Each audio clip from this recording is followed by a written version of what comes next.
अस्सलामुअलैकुम, वेलकम है आप सभी का इस नई वीडियो में। तो जिस तरह आप सभी को पता है कि आज क्लास 11th का जेके बोस का बायोलॉजी का पेपर था, तो आज की इस वीडियो में हम उसी के बारे में डिस्कस करेंगे कि पेपर का पैटर्न कैसा था, किस लेवल का पेपर आया था, और उसके साथ साथ सबसे इंपॉर्टेंट है कि सॉलिड पेपर हम आपके साथ इस वीडियो में डिस्कस करने जा रहे हैं।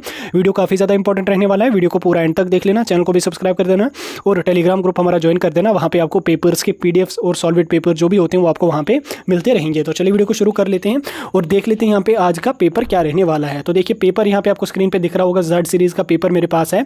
तो पहले यहाँ पे हम ज़ूलॉजी का देख लेंगे। ज़ूलॉजी का 3 पेजेस का था ज़ूलॉजी का, और 3 पेजेस का यहाँ पे आपका बॉटनी का आता है।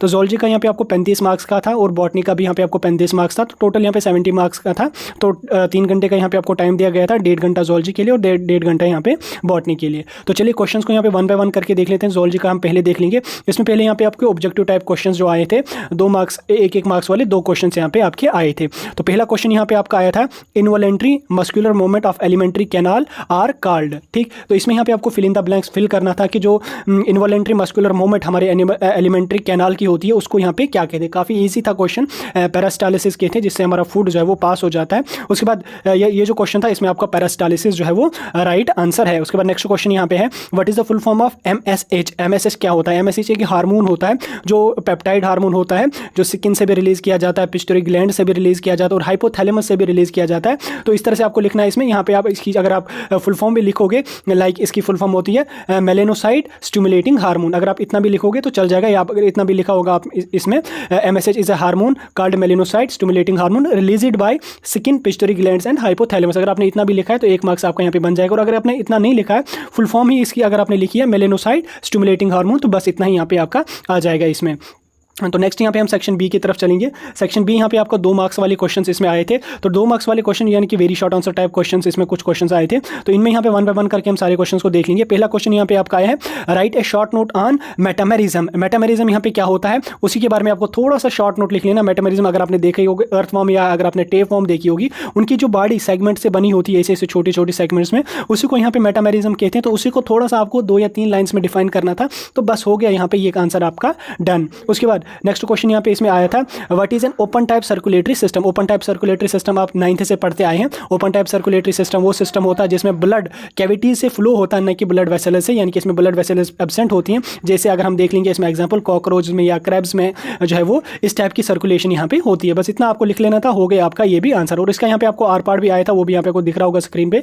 तो नेक्स्ट क्वेश्चन यहाँ पे आया था, क्वेश्चन नंबर 5 आपका आया था, name 3 biologists who were associated with the development of cell theory. 3 scientist का नाम था, आपको लिख लेना था जिन्होंने सेल थ्योरी को डिस्क्राइब किया था। इसमें यहाँ पे आप जो 3 साइंटिस्ट के नाम लिखने थे, जैसे मैथियस था, थियोडर था, रोडोल्फ था, ऐसे 3 साइंटिस्ट, इन्हीं 3 साइंटिस्ट का आपको इसमें नाम लिख लेना था। हो गया ये क्वेश्चन भी आपका डन। बस आपको इतना ही लिख लेना था, एक लाइन में ही इसका आपका आंसर आ जाता है। उसके बाद नेक्स्ट क्वेश्चन यहाँ पे क्वेश्चन नंबर 6 आपका आया था, right 2 differences between tendon and ligament. Tendon और लिगामेंट्स के बीच में आपको 2 डिफरेंसेस यहाँ पे बतानी थी। जैसे 2 डिफरेंसेस अगर यहाँ पे आप बता दूं मैं, टेंडन जो होते हैं वो स्ट्रॉन्ग होते हैं और उसके साथ साथ जो लिगामेंट होते हैं वो इलास्टिक होते हैं, और टेंडन जो होते हैं वो नॉन फ्लेक्सिबल होते हैं और लिगामेंट जो होते हैं वो फ्लेक्सिबल होते हैं। होगी 2 डिफरेंस। अगर एक और एडिशनल डिफरेंस मैं आपको बताऊं, टेंडन जो होते हैं वो कनेक्ट करते हैं स्केलेटल मसल्स को बोन्स के साथ, और लिगामेंट्स जो होते हैं वो कनेक्ट करते हैं बोन्स को बोन्स के साथ। तो इस तरह से आपने 2 इसमें डिफरेंसेस बतानी थी, एक 2 लाइंस में यहाँ पे आपके आ जाती, तो 2-3 लाइंस में इसका आंसर आपको लिख लेना था। हो गया ये क्वेश्चन भी आपका डन। उसके बाद क्वेश्चन नंबर नेक्स्ट पार्ट यानी कि सेक्शन सी यहाँ पे आपका आया है,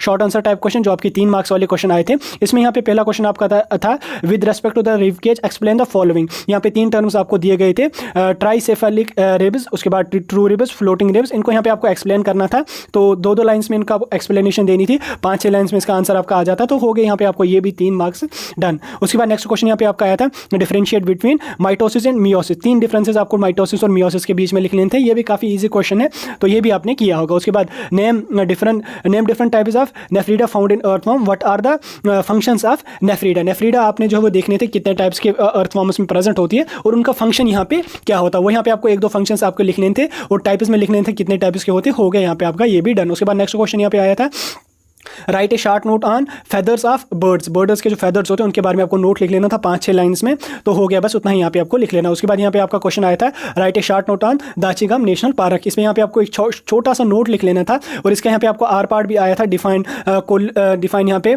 कोलम, स्यूडो कोलम एंड हेमोकोलम, इन दो में से आपको कोई एक कर लेना। हालांकि जो ये नेशनल पार्क वाला क्वेश्चन है ये इस बार एनसीईआरटी ने सिलेबस से हटा दिया, मे बी अगले साल से ये रिमूव कर दिया जाएगा, लेकिन इस बार ये आपका आया था। तो ये हो गया आपका सेक्शन सी। उसके बाद सेक्शन डी यहाँ पे आपका आया था ज़ूलॉजी का long answer type question. Long answer type question में आपको गलत डिजीज जो होती है उसके यहाँ पे आपको काजेस लिखने थे, सिम्टम्स और ट्रीटमेंट वगैरह आपको लिख लेना था। 5 मार्क्स वाला ये क्वेश्चन आया था, तो इतना ही आपको इसमें काजेस भी लिखने थे, सिम्टम्स भी लिखने थे और ट्रीटमेंट किस तरह से इसको हम ठीक करेंगे, तो हो गया यहाँ पे। और इसका यहाँ पे आपको आर पार्ट भी आया था, describe the human excretory system with well labelled diagram, humans का एक्सक्रिएटरी सिस्टम आपको डिस्क्राइब कर लेना था और इसके साथ साथ आपको डायग्राम भी उसकी बनानी थी। तो 5 मार्क्स का ये आपका लॉन्ग आंसर टाइप क्वेश्चन हो गया। उसके बाद नेक्स्ट क्वेश्चन यहाँ पे आपका था point out the differentiate between smooth endoplasmic reticulum और रफ एंडोप्लाज्मिक रेटिकुलम, इनके बीच में यहाँ पे आपको डिफरेंसेस लिखने थे, 4-4, 5-5 डिफरेंसेस आपको लिख लेने थे। तो हो गया यहाँ पे ये वाला क्वेश्चन आपका, लेकिन ये 5 मार्क्स का आया था। थोड़ा सा अगर आप 5-5 डिफरेंसेस आपने इसमें लिखी तो हो गया, अगर 4-4 भी लिखी तो भी यहाँ पे आपका इसमें हो गया। अगर ये नहीं किया आपने तो ठीक है, नहीं किया तो यहाँ पे आपका इसका आर पार्ट आया था what are enzymes, describe the properties of enzymes, enzyme को आपने डिफाइन करना था कि एंजाइम्स क्या होती है और उनकी प्रॉपर्टीज आपको यहाँ पे 5-6 प्रॉपर्टीज लिख लेनी थी। तो हो गया यहाँ पे आपको ये वाला क्वेश्चन भी डन। तो ऐसा आपका ज़ूलॉजी का पेपर आया था। अब नेक्स्ट यहाँ पे हम इसका बॉटनी का पेपर देख लेते हैं। तो बॉटनी में यहाँ पे पहले आपके लॉन्ग आंसर टाइप क्वेश्चंस आए थे। लॉन्ग आंसर टाइप क्वेश्चंस यहाँ पे आपको स्क्रीन पे दिख रहे होंगे। इसमें आपको जो है वो ग्लाइकोलिसिस से भी क्वेश्चन आया था और उसके साथ साथ ग्लाइकोलिसिस और साइट्रिक एसिड साइकिल इसका यहाँ पे आपको डिफरेंशिएट भी करने थे। तो लॉन्ग आंसर टाइप क्वेश्चन यहाँ पे आप देख सकते हैं।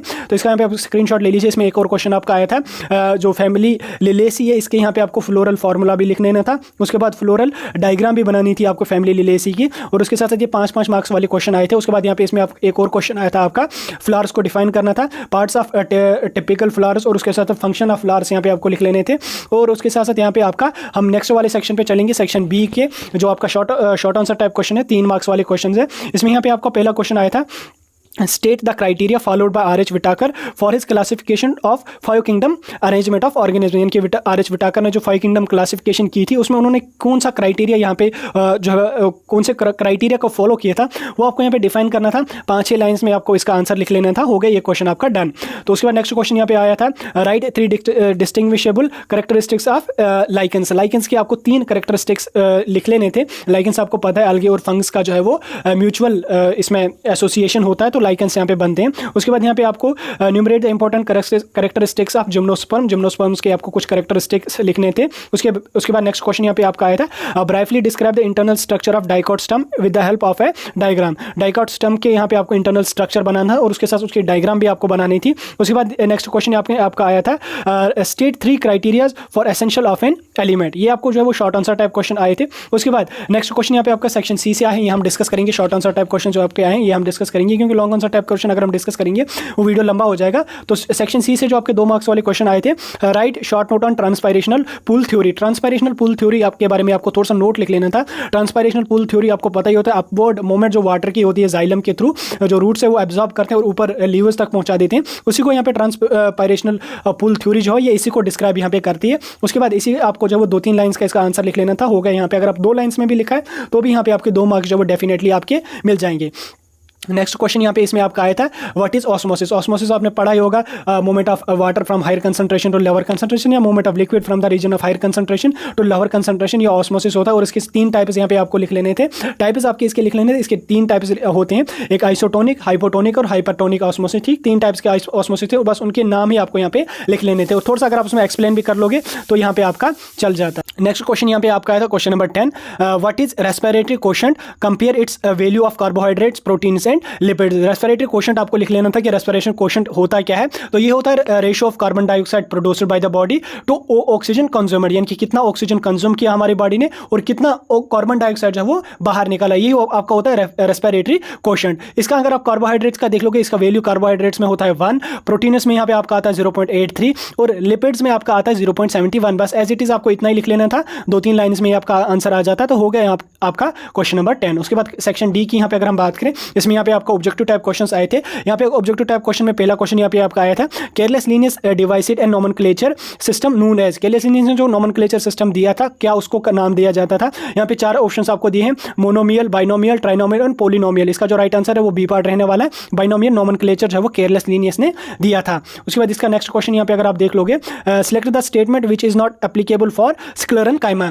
स्क्लेरेन्काइमा क्या होता है? ये प्लांट्स में एक टिश्यू होता है जिसकी वजह से प्लांट्स जो वो स्टिफीनेस उनमें प्रोड्यूस होती है और थिकनेस उनमें प्रोड्यूस होती है, तो यही वो टिश्यू होता है प्लांट्स के अंदर। तो इसका यहाँ पे आपका जो राइट आंसर रहने वाला है वो आपका सी पार्ट रहने वाला है। द सेल वाज लिग्निफाइड, ये आपका इसमें राइट आंसर रहने वाला है।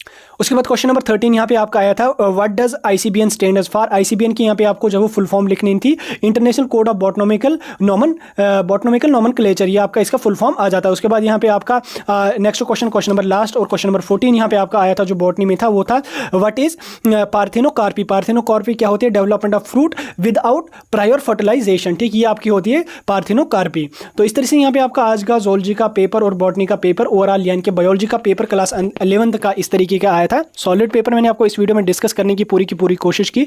आई होप अभी आपको समझ आ गया होगा। कोई कंफ्यूजन, डाउट कुछ भी होगा कमेंट सेक्शन में बता सकते हैं। बाकी आप हमारे साथ जुड़े रहिए, यूट्यूब पे भी, टेलीग्राम पे भी। जितने भी पेपर्स होंगे सारे पेपर्स हम आपको सॉलिड फॉर्मेट में प्रोवाइड कर लेंगे।